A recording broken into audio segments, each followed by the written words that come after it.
What?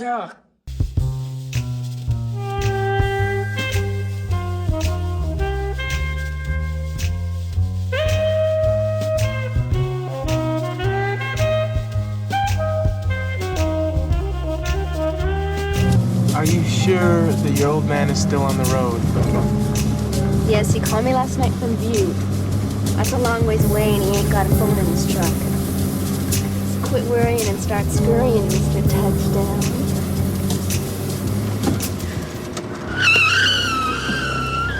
Butte! Back up. Shelly Johnson, portrayed by Nadine Hurley, is a waitress working at the iconic Double R Diner in the Pacific Northwest town of Twin Peaks. We know little of her home life before the show begins, and most of that comes from Mark Frost's book, The Secret History of Twin Peaks. She was born Shelley Macaulay on May 30th, 1969. Her unnamed father was a drunken wife-beater who left home during Shelley's childhood. Her mother remains mysterious. Any other relatives are either dead or unmentioned, leading me to think that she has no family left. Though her birth date would make her 19 years old, I don't recollect that ever being directly stated on the show. While still in high school and only around 16 or 17 years of age, Shelley met trucker Leo Johnson. Johnson is an attractive guy with good looks and a hot sports car, who showed the naive young Shelley a good time. He's also a rough-hewn, tough guy with anger issues, and an interest in crimes both petty and serious. She was swept off her feet by promises of fast living, excitement, and a whiff of danger. More than a few young girls Shelley's age, and depressingly some even younger, are susceptible to an aggressive bad boy like Leo. The girls don't know it, but the older man is a predator eager to find someone they can control and use, and they deliberately look for a vulnerable child to attack. Shelley was probably flattered that an older man would give her the time of day, probably thought he was better and more mature than the high school boys around her. This really sets the Twin Peaks series apart from nowadays, where I think people would be a little bit more suspicious and maybe even a little bit disgusted at the idea of a high school teenager marrying an older man. But back then, maybe it was more common. This may even have been her first experience with falling in love or having sex, we don't know. So she decided to drop out of her junior year of high school and marry the fast-talking wild man who held the promise of a new, thrilling life. The reality of her situation was rather different. He was so great at first, you know. This flashy guy in his hot car. And then we get married and I find out all I was looking for was a maid he didn't have to pay. Leo is an extremely stupid brute with a hair-trigger temper exacerbated by his frequent usage of alcohol and cocaine. He's an obsessive control freak who forces Shelley to do menial housework until she meets his exacting approval. Approval which is probably designed never to be met, which gives him a feeble excuse to smack her around. What did you say? Shelley, I'm not fooling around anymore! The first thing you're gonna learn is to have a good attitude. That's the key! Anybody will tell you that. Shelley's home life is nothing but terror and drudgery. She's forced to obey the capricious whims of a psychopath and is probably bored to tears living as nothing but a scullion. The cycle of abuse from Shelley's childhood continues, as it often does, into her adult relationships. Her father was a drunken reprobate, and she might have thought that this was normal. Leo is a savage that routinely uses terror and assault if she fails to act meek and subservient at all times. There's no winning with him. He designs it so that you fail so he can punish you. It's the second one you lost this year. I'm gonna teach you a lesson now, Shelley, about taking care of my property. That means making sure things aren't lost or damaged. No!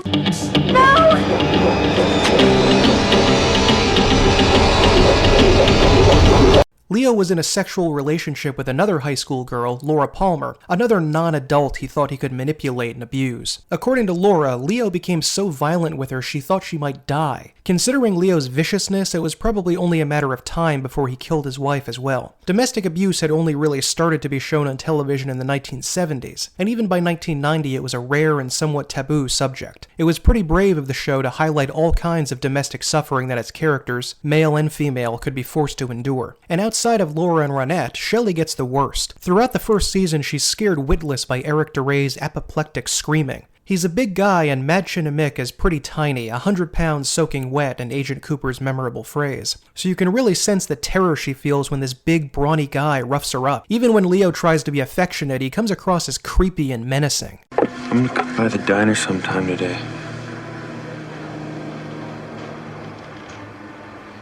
Be a good girl and send me a piece of pie. Sure, Leo. And yet, the town of Twin Peaks is equal measures of heaven and hell, and despite her private troubles, Shelly has managed to find her own slice of happiness and comfort in her work. Waitressing doesn't sound like a thrilling job, but her life at the Double R Diner is peaceful, fun, and relaxing, compared to the darkness waiting at the end of her shift. In Season 3 of Twin Peaks, there's a curious scene with a virtually unknown character named Ella. She's a skeezy, messed-up drug addict who works a dismal job, slinging crummy food at a slop house. How come? I came in high a couple times, I guess. Fuck. I can't remember. You know what I mean? What's the big fucking deal? I mean, I did the fucking work. Like, how can you fuck up serving burgers, you know what I mean? So where are you working now? Across the fucking street? Serving burgers?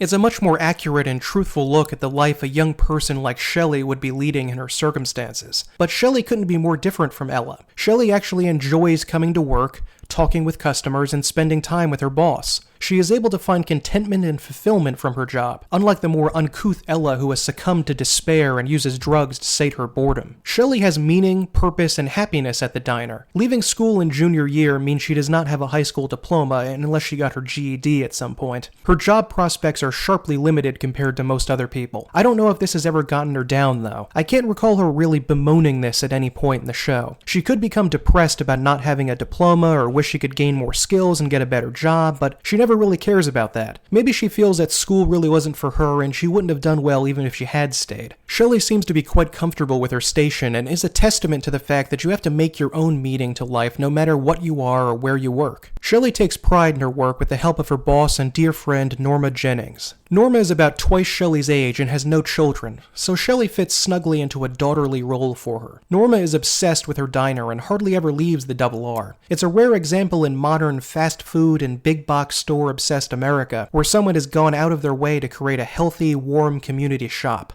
Norma is not an impersonal employer. She is willing to listen to Shelly's problems and help her feel better whenever she can. Norma is in an equally dangerous and degrading relationship with a habitual criminal and scumbag, so she can relate. The two get along effortlessly and seem to really care for and love one another as family. After Shelly confides in Norma about Leo's abuse, she suggests that both of them should get the full makeover treatment to stick it to the men in their life. You know what we're gonna do, Shelly? Tomorrow, you and I are gonna have a day of beauty.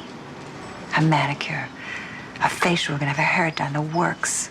We're gonna be the knockouts of the Double R. It's my treat. Yeah?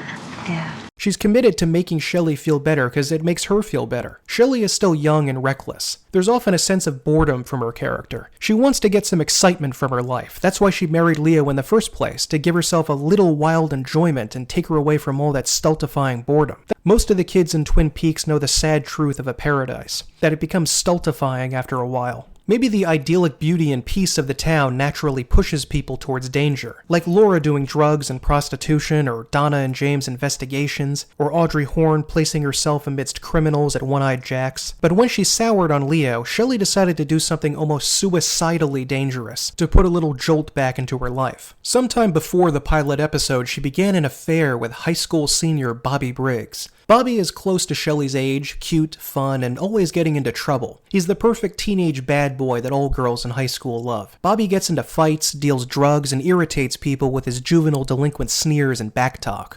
Here's a tune for you guys. Okay.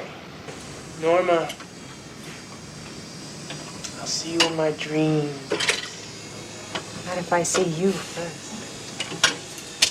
Don't do anything I wouldn't do.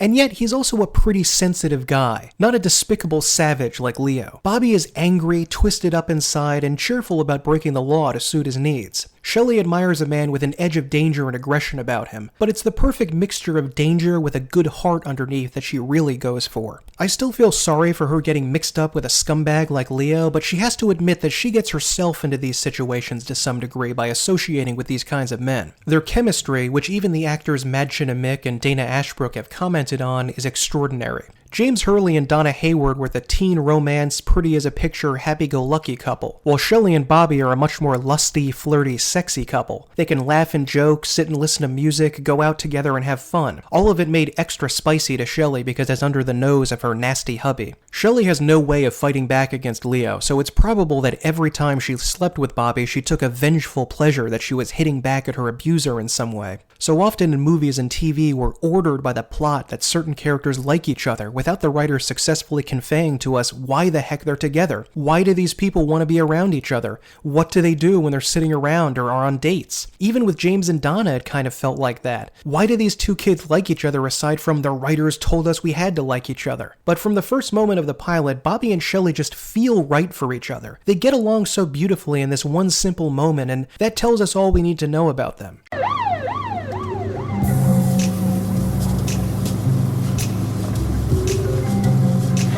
Happy hour in France.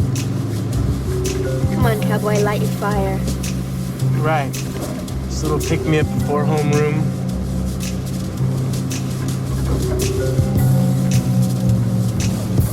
Thought I was your little pick-me-up. Oh, baby. You are more like a 3-stage rocket. A pocket rocket. And what stage are we in now? Shelly is definitely one of the funniest characters on the show as well. There's a moment late on in season 2 when Nadine Hurley walks into the Double R. She believes that she is 18 despite being a grown adult in her 30s. Hi. What's your name? Shelly. Are you in our class at school? I don't think so. Maybe this is only because I've watched the show 1,000 times by now, but there's something memorable in that reaction. I don't know why, but I often find myself thinking of it in the same smarmy way, like she's barely able to contain her condescension. It's dripping with suppressed sarcasm. I don't think so. It's just perfect. She has a fun, not entirely appropriate, and even a little dark sense of humor. Shelly may be owned by a tyrant at home, but she vents by being a little sassy and even a bit mean at work when she's free, such as when she mocked Leland Palmer after Laura Palmer's funeral. Here's the guy, right? Here's the father. And this is his daughter in the coffin. Boom!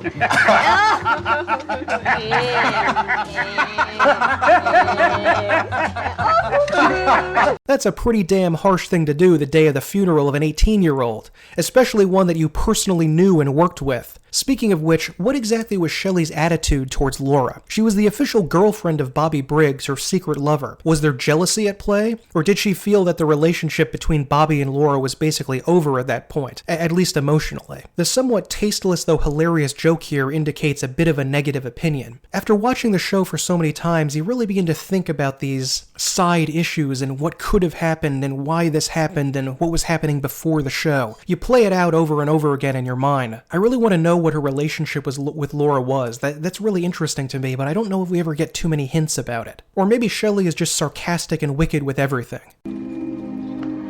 Oh, what kept us, Heidi? Second son knock course this morning?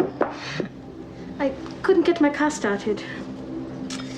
Too busy jump-starting the old man. Again. In addition to being funny and charming, Shelly is definitely one of the sexiest, if not the sexiest character in the entire series. I mean, don't get me wrong, Audrey Horne is pretty darn gorgeous, but Shelly is stunning. Twin Peaks, in the words of Gordon Cole, is filled with beautiful women. But Madchen Amick may be a cut above the rest. She's not only gorgeous, but has a fun, sexy personality to go with it. Shelly is flirty and just effortlessly gives off an air of complete sensuality. Madchen Amick is gorgeous, has a beautiful smile, and 25 years later is still looking incredible if you don't mind me saying. Even without trying, Shelly is arresting and memorably gorgeous. And when she's actually trying to be seductive, hoo boy, she's even better than modern women who are, frequently habitually naked on HBO and Showtime. Without getting naked at all, she's 10 times sexier than they ever were. Her unforgettable scenes tempting the young Bobby Briggs pushed the bar for what was allowed on television at the time. I bought this. You know how to use it? I thought you could teach me. Teach me, Bobby.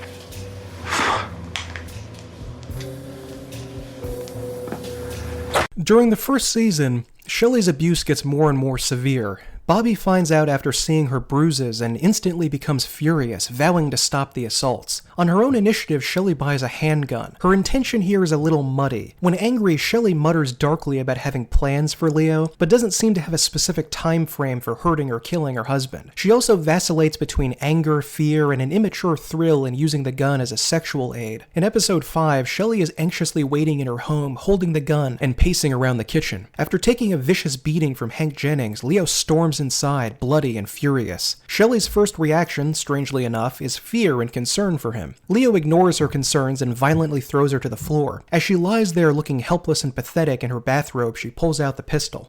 You haven't got the guts.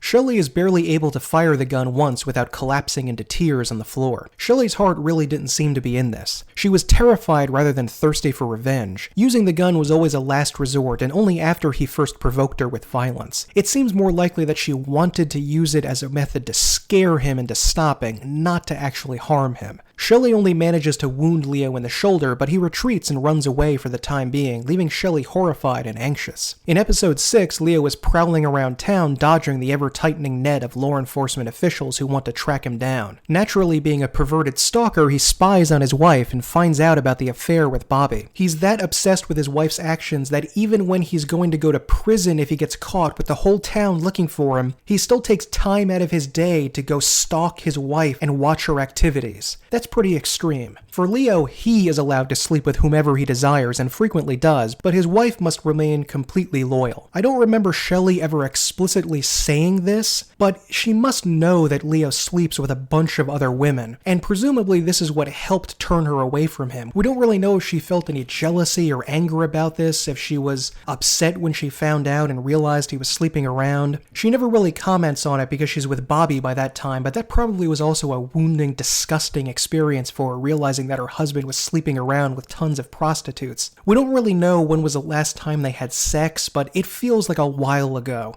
It's a little unclear and muddy what was going on and when everyone stopped sleeping with one another, when Shelly recognized Leo's infidelity, when she began her own affair, and it was really her first act of rebellion to turn against that and realize that she's going to take charge of her own sexuality and her own body by sleeping with Bobby, to prove to Leo that she could do whatever she wanted and she could be just like him and find some happiness for herself. It's a really impressive and brave moment, or foolishly stupid, but whatever, either one. Those two things are conflated in my mind. Leo's anger and oppressive personality explodes into homicidal rage when he finds out that his wife is cheating on him. He surprises Shelly when she is distracted and drags her off to the Packard sawmill. Leo is planning on burning down the mill, leaving his wife tied up around the drying shed, ready to be incinerated. Do you hear that?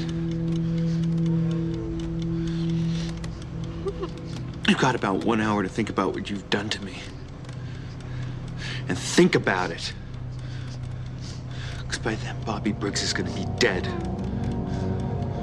The spiral of violence kept going on, getting a little bit more horrible every day until it ended with attempted murder. Fortunately, Shelly is rescued at the last minute by Catherine Martell, and escapes the blazing inferno with seconds to spare. Shelly survives the attack, and the next episode she's in the hospital recuperating from smoke inhalation. Initially, both Bobby and Shelly think the other is dead and are immensely relieved to find out that they are mistaken. It's a major moment when they both realize the depth of their affection for one another based on mutual worry and fear. All those emotions they didn't necessarily know they had exploded in their minds when they recognized the person they loved was in serious trouble. As Bobby is leaving, Shelly blurts out the obvious and tells him she loves him. Bobby, however, is a bit stunned and scared and can't quite express himself.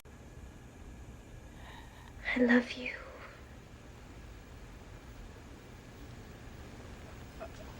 I guess I love you too. Yeah. I guess I love you too. Shelly handles this pretty well and never brings up his less than enthusiastic response again, but she was probably hurt and embarrassed that she was so open about her feelings and he was so reticent. Bobby is only a year or two younger than Shelly, but he's clearly more immature than she is. In the end, I think she knew that Bobby loved her, but couldn't quite blurt it out at the time because he was so confused about his feelings. Shelly also gets a visit from her boss, Norma Jennings. It's amazing how much she cares for Shelly and even promises to bring her some of the Double R's celebrated desserts to help her recuperate. Shelly has found the mother she never really had and enjoys hamming up her position of being a sick child. It seems likely that in her childhood she never received this kind of parental care and attention, but she and Norma have built a powerful bond that rewards both of them with the familial comfort they both deserve. Now, you know I have a sweet tooth, too. I've got a chocolate peanut butter pie. Norma, I'm serious. Bring the whole pie. Let me bring you two. In another part of the hospital, Shelly discovers what happened to her homicidal hubby. After attempting to make crispy critters out of Shelly, Leo was shot with a rifle by one of his criminal associates, Hank Jennings. Leo survived the attack and now lays comatose. Leo's brain activity has apparently almost ceased. According to Dr. Hayward, Leo is virtually incapable of most physical actions, requires a wheelchair, and is not able to speak, think, or comprehend the world around him. And Shelly experiences a surge of emotion. Her abuser is essentially dead. She has been liberated from the terrible prison she was locked inside and is now able to freely live her life without fear of physical pain. Can you make him better? We can maintain his current state, offer nutrition, life support. Beyond that, the only ally we have is time. Leo is wanted for the burning of the sawmill, the murder of Bernard Renault, the possible sexual assault of Laura Palmer and Theresa Banks, and drug trafficking. Oh, and let's not forget tampering with evidence when he murdered Waldo the bird. He seems doomed, vegetable brain or not, to a very long time behind bars. But this is when Bobby comes up with a brilliant scheme. Instead of sending Leo off to prison forever, Shelly should refuse to testify. Then Leo will come home and get disability money that Shelly can live off of. It's a lot of money, Shelly, over $5,000 a month. But you only get it if he stays at home. I don't care about the money. I don't want Leo home. Leo is in dreamland. We can stick him in a corner and hang donuts from his ears. All you gotta do is get Leo home, sit and collect the checks. There are many issues with this plan. First, how is he getting this insurance? From the state, who may check up on his living situation? Or the company he drives long-haul trucks for? It doesn't seem that truckers would have such good insurance, and how long will he receive this money? Especially if he was injured while committing a criminal act. I don't know if an insurance company would pay out indefinitely on this case, especially a ludicrous $60,000. Second, Leo is wanted for many criminal actions. Most importantly, burning down the lumber mill, a felony Agent Cooper and Sheriff Truman are certain he did, and they don't need his wife to tell them that. They know it already. She doesn't need to testify. Thirdly, why don't they become frightened about the criminal who tried to kill Leo coming back to finish the job, and possibly both of them in the process? Finally, they don't seem to come to the obvious conclusion that Leo would need much of that money to survive comatose outside a hospital. Come to think of it, I don't think I mentioned this in my Bobby Briggs episode, but Bobby saw Hank kill Leo, and Bobby knows that Hank works daily with his girlfriend Shelly. So does he just let her continue working with someone he knows to be a murderer? Why did he do that? That's crazy. He should have told her to stay far away from him. I mean, he's a murderer. Maybe I'm picking nits, but it seems that anyone, even someone as inexperienced and young as Bobby and Shelly, would have reached some of these scheme-canceling conclusions, yes? The sheriff and Agent Cooper decide not to press Shelly on her desire not to testify or even make a deposition about her homicidal husband. In fact, they kind of treat her with a sort of childish condescension by refusing to take what she's doing as criminal or moral or dangerous. They just smile at her and ask her to leave. It's actually a little bit insulting. She's free to take Leo back home with her and implement her not-so-cunning scheme. Leo is discharged from the hospital free of any criminal worries and sent back to Shelly's home. She and Bobby purchase an elaborate set of medical equipment so Leo's needs will be taken care of and prepare to live on Easy Street for a long, long time. Or so they think. $700. Sad, isn't it? The cost of healthcare is going through the roof. I have to quit my job, Bobby. How am I gonna make it on this? So we need to talk about these jackets. I mean, this is another thing that you watch the show forever. I just can't get over it every time I see them. What the heck is going on here? It's like some kind of plaid woman's business suit with skirt, and it's being worn with a kind of frilly see-through shirt. Was this kind of thing worn by business women in the 80s?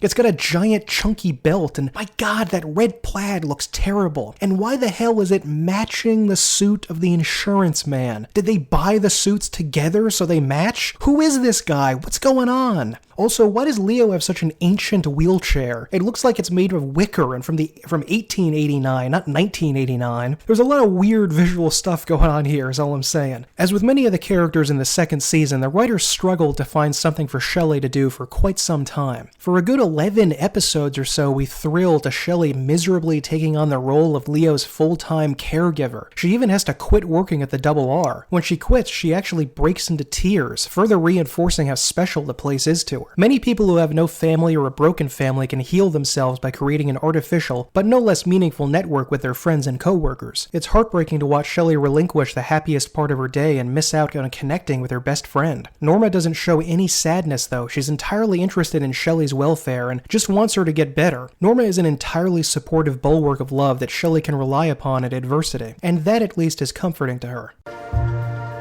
And you look after yourself. When you're ready, you can come right back. It'll be like you haven't even missed a day.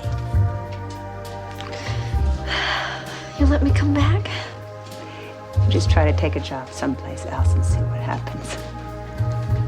Shelly's path in the second season hits some very divergent chords. On one hand, Shelly is at her lowest point. What should be her triumphant moment of liberty after her abuser is neutralized turns into yet more household slavery. It's less physically threatening, but much more oppressive. Shelly now has total control over Leo, but must exert that control to meet every humiliating physical need. Leo even spits up his food on her all the time like a baby. It's like she's a mom to a gigantic infant, and she's more often than not covered in nasty splotches of baby food. In a way, it must have felt to Shelly that she was being continually punished by Leo from beyond the grave. It must have been further horrifying to stare into the face of the man who beat and almost incinerated her. Even though Leo was the one that committed the crime, she's unfairly stuck in prison with a loathsome man who humiliated and almost destroyed her. In some ways, looking at it like that, it's a dark and miserable time for her. Yet this is also probably one of the funniest times on the show. The show never really sinks into Shelly's probable and entirely just pain and unhappiness during these episodes. It mostly shows her whining and despairing without much ugliness and realism. Instead, the entire section of the show is a massive bit of comic relief. Reacting to Leo being a vegetable provides quite a bit of zany comedy for Shelly and Bobby. Ooh,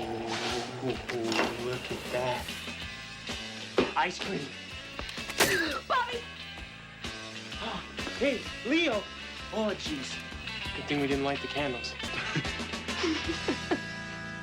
This kind of goofball stuff pops up with more than a few characters at this point in the series. In Season 1, Shelly has a number of different moods to explore, from comic to sensual to dramatic, but for most of the second season she drifts off into the weeds as an almost purely comic soap opera character. This also happened to Ben Horne for quite a while. This cycle should have ended many episodes earlier. She spends more than the length of the first season stuck in this humiliating position. It's not only boring and repetitive, it's injurious to the arc of a formerly exciting, interesting, and worthwhile person. Almost from the start, we get hints that Leo may not be comatose forever. He's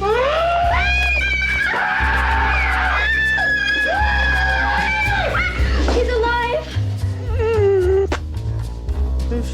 The soap opera formula almost demands that he wake up miraculously at some point. Unfortunately, they tease this forever. Like, we get it, okay, he's gonna get up and kill them. In a way, it's impressive that they kept this tension building for so many damn episodes, but my god, just do it!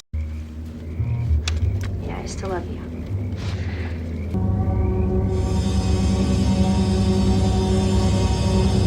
He moved.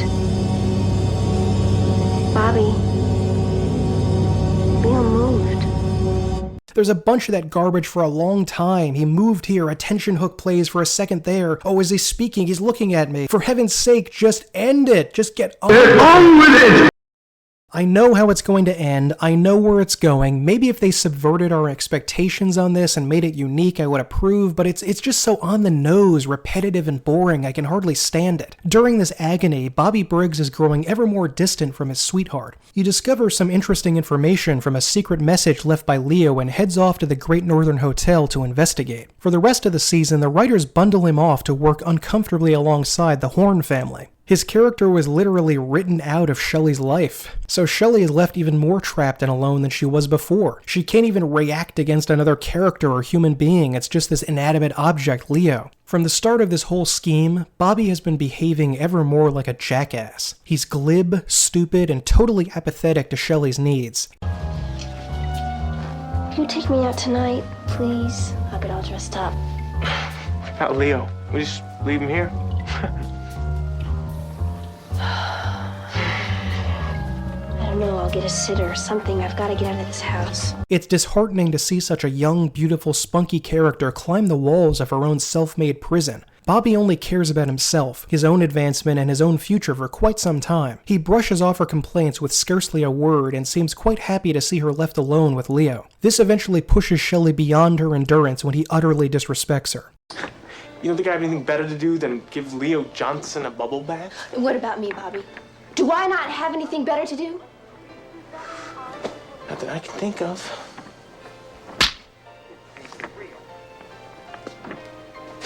Bobby? Bobby! God!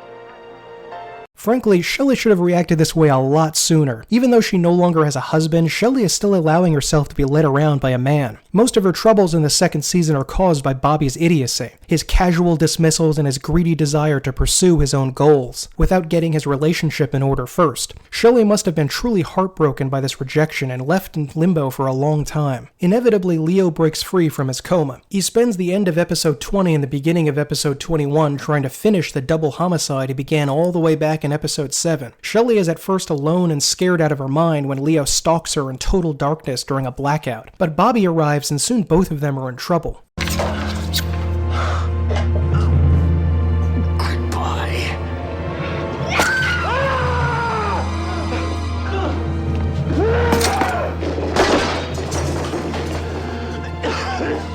This section strongly reminds me of 80s slasher movies like Friday the 13th.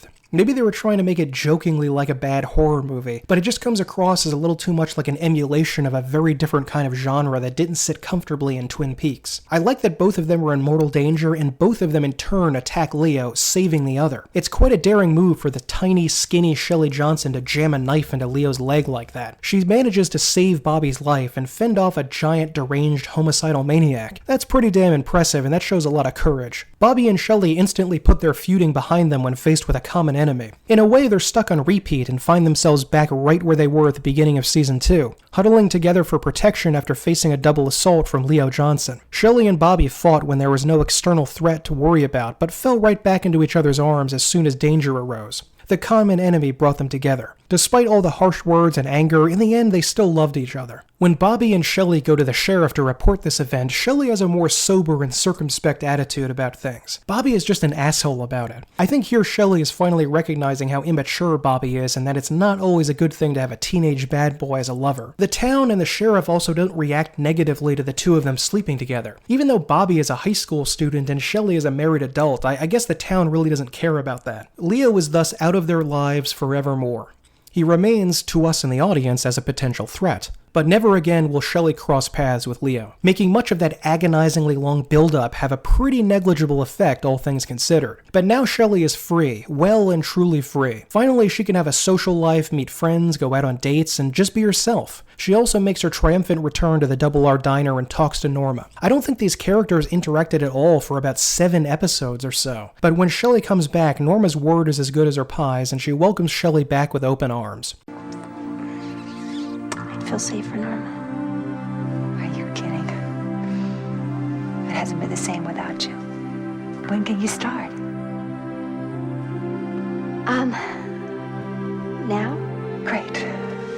Welcome back. Thank you.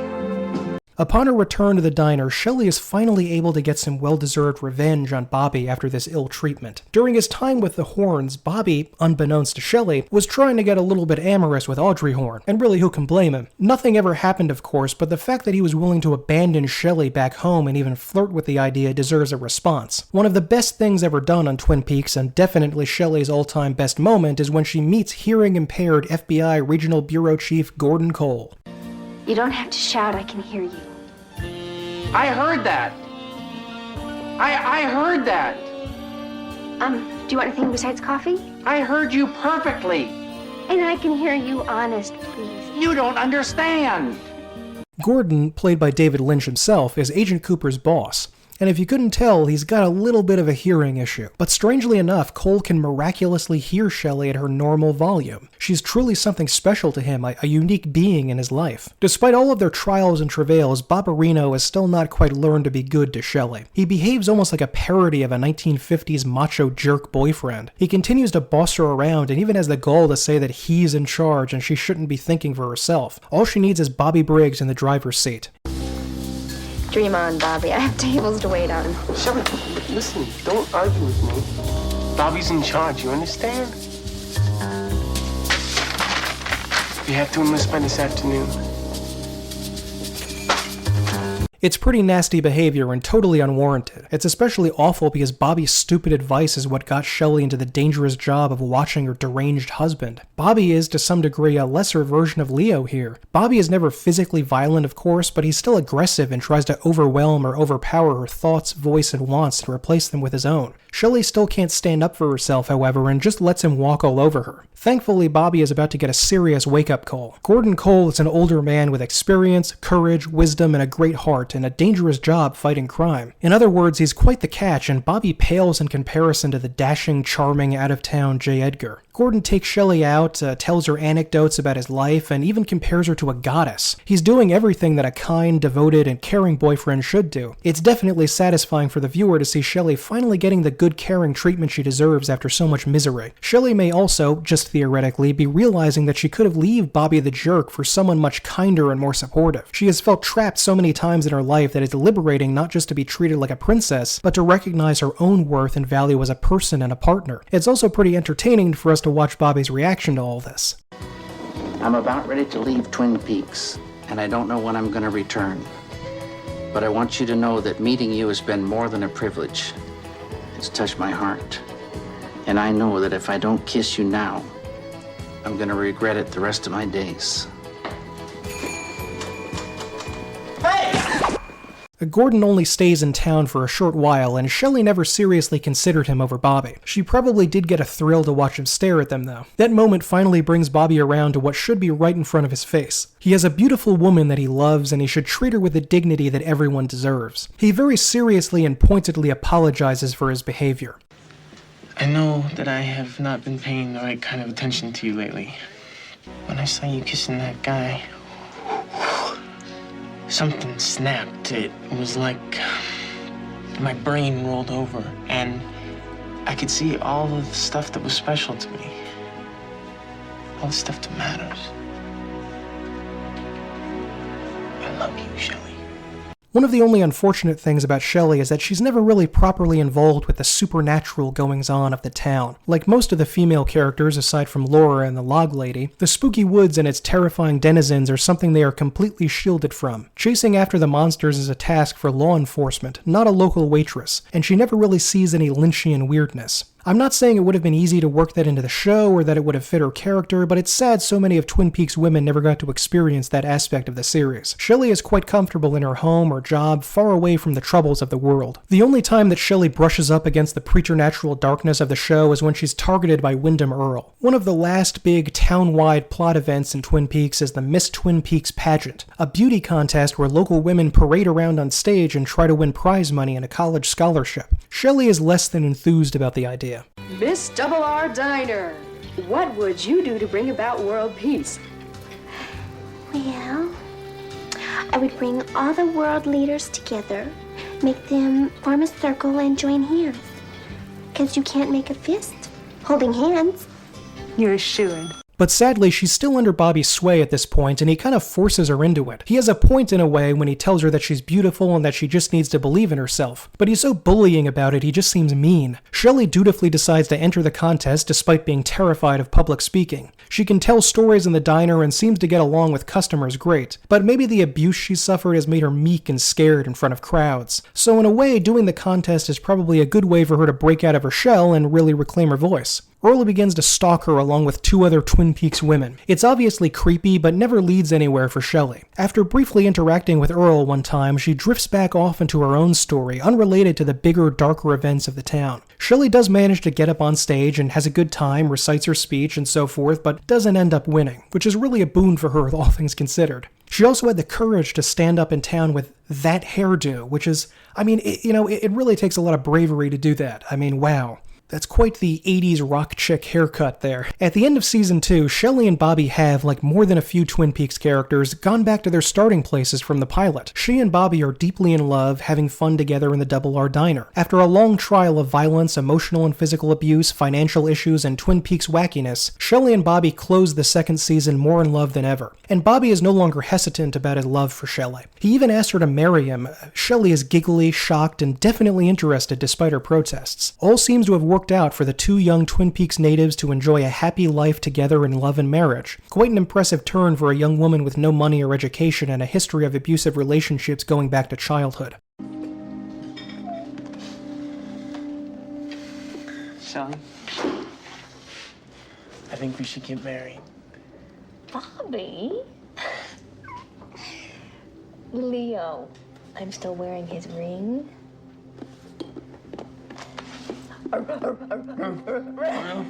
In the 3rd season of Twin Peaks, we get to see what actually happened to Shelly and Bobby after the show initially ended. First up, they did indeed get married. It's Shelly Briggs now. Leo, I think, was totally unmentioned by either of them and is likely a long-forgotten memory of the distant past. It's comforting to know that she was able to move on from that psychopath and completely restart her life. Shelly is still working at the Double R Diner for Norma Jennings, and she's still a waitress. I was a little disappointed at that. I kind of thought she would co-own the Double R or something by this point. Or maybe have been sent out to be the manager of one of the diner's franchises. It seems a little underwhelming for Shelly at this stage in her life. But Madge Mix seems fine with it, so I guess it's okay. When we first see Shelly, she's at the Roadhouse having a night out with her friends. In the original series, I don't think we ever saw Shelly having fun with any girlfriends, so it's nice to see her enjoying a good time. She talks about James Hurley, specifically that he's still cool, he's always been cool, and that's a little weird because I don't think that Shelly and James ever interacted on the original series. I may be mistaken about that, but I don't remember it. I like to think that Shelly and James became friends, or at least friendly, in the interval between seasons. Shelly is still best friends with Norma. They instinctively feel for each other and take an interest in each other's problems and personal lives. Their relationship was cemented all the way back in season 1, and it remains as a bedrock of pseudo-parental affection. Shelly has a gentle, motherly role model most of her adult life, and it's beautiful to know that relationship is still alive and well. They're both intensely interested not just in their own happiness, but in the other person being happy, even at the expense of ignoring themselves. Shelly married Bobby Briggs shortly after the original series ended. They were married for a time, but the relationship eventually soured. According to Mark Frost, they grew apart over time, as young couples often do. Everyone changes as a person over time, and 10 years on, a husband and wife can evolve into totally different people. Bobby and Shelly separated amicably after many years of marriage. During their marriage, Shelly became pregnant and gave birth to a girl, Becky Briggs, now called Becky Burnett. They raised the child together, sharing custody even after the divorce. Becky is a beautiful young woman who married early just like her mother. Becky is struggling, like quite a few young people these days. Her husband is unemployed and she can barely scrape together enough money to live. She frequently borrows money from her mother and has never paid her back. Becky is also using serious drugs provided by her husband. Tragically, the cycle of abuse has continued into yet another generation. Becky is married to a drug-addicted reprobate, an even more pathetic version of Leo, who regularly beats and chokes her into unconsciousness. Say what you will about Leo, at least he had some money. The bastard named Stephen Burnett is also cheating on her with Gersten Hayward. Becky has retained her mother's submissiveness in face of the abuse, and yet also has a strange admixture inherited from her father's fiery anger. In one of the best moments of the return, Becky discovers Stephen's infidelity and storms off to confront him. Amazingly, she calls her mother, who promptly races off to her side. Shelly is instantly ready to leave work, drop everything, and go help her daughter when she's in distress. When she pulls up to Becky's house, she lives in a trailer park, by the way, her daughter hysterically steals her own mother's car. Shelly dramatically leaps onto the hood of the car as her daughter speeds off.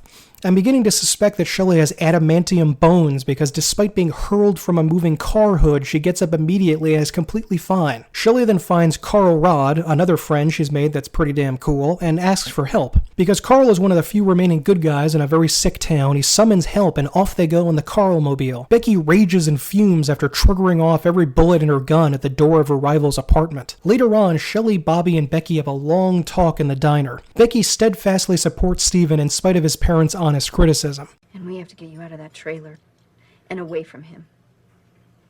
He's just going through a bad time right now. Carl said things aren't right in that trailer.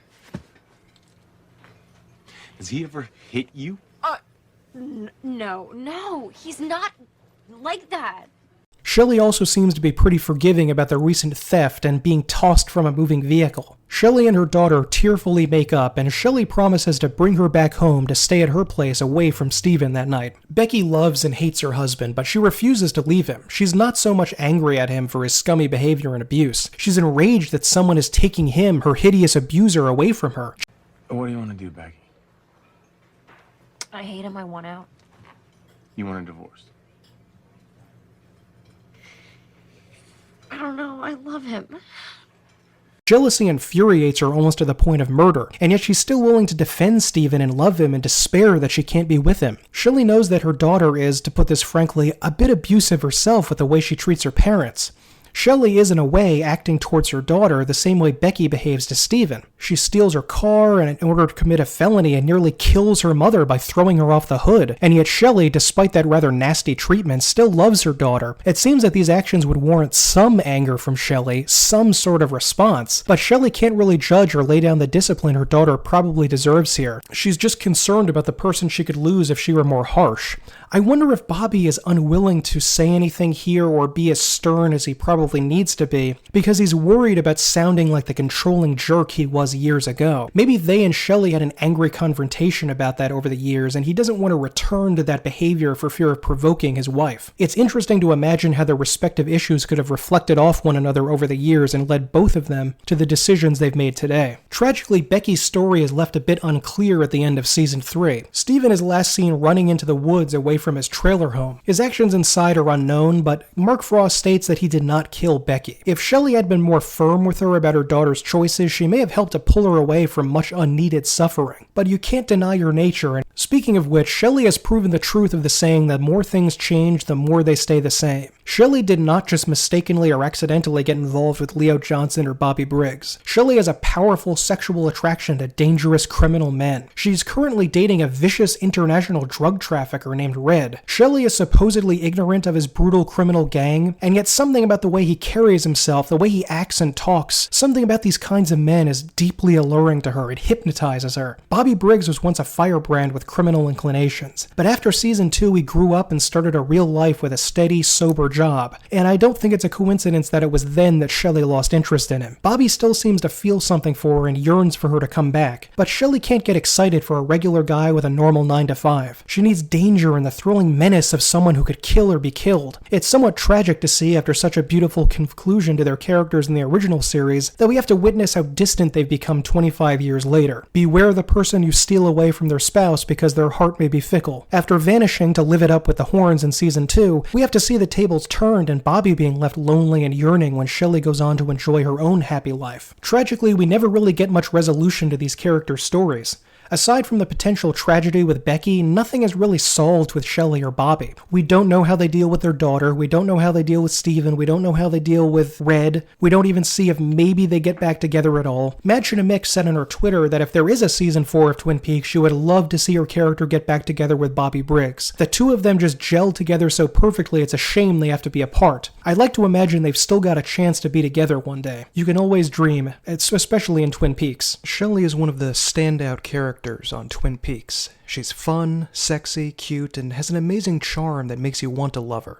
She broke ground with a tough subject in a much more conservative time during her scenes with Leo. Shelley felt like an authentic person you would want to meet and be friends with in the real world. She responded to things in a realistic way, I think, most of the time. Shelley had a fundamental problem through the show with confidence. She was unable, because of learned timidity, to assert herself and consequently lets others boss her around. But by the third season, she's become an assertive, independent woman with her own life, and that's a fitting end for a character who suffered so much from being controlled by others. Madchen Amick did an amazing job here. She brought this incredible beauty, wit, charm, and humor to a wonderful character. Her character really is incredible and one of the most memorable things about the show. 25 years later, she's still one of the funniest, sexiest, coolest, and best characters on the best television show ever made, Twin Peaks. Thank you very much for watching this video. My name is Michael, and if you like this video, please leave a thumbs up and tell me in the comments how much you loved Shelley and why she was such a great character, because she is. And I'm going to link two of my videos here, also about Twin Peaks, one about Bobby Briggs, Shelley's boyfriend, and the other one about the weird, mysterious creatures of Twin Peaks. Make sure you check those out, and subscribe if you want to see more TV, movies, video games, and especially Twin Peaks stuff. I'm going to be making more of these character breakdowns later on. Thank you very much, and have a good night. Don't let yourself